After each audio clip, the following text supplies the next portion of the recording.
Mix by राजा नीतीश यादव। नया साल में संग केहू नया साल में संग केहू आइल रहे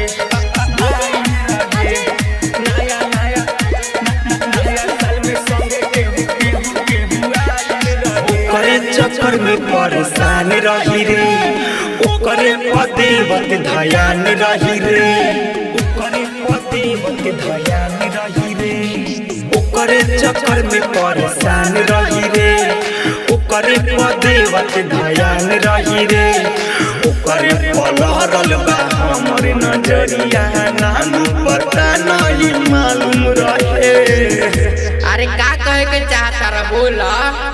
नया साल में संगे केहू आइल रहे, हाथ में उधैले मोबाइल रहे। नया साल में संगे केहू आइल रहे, हाथ में उधैले मोबाइल रहे। नया साल में संगे केहू आइल रहे, MS फिल्म्स फेनहारा।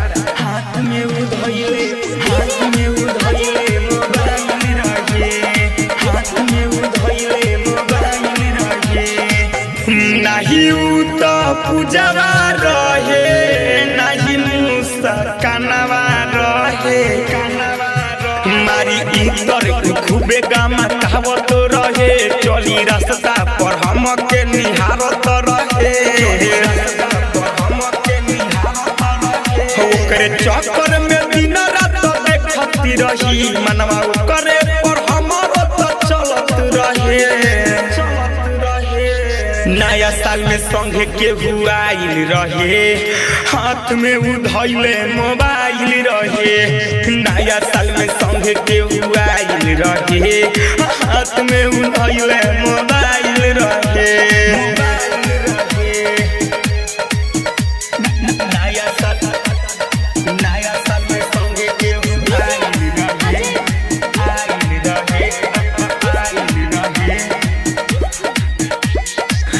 सरोज के साली न रहे, संग विकास वाली भी रहे।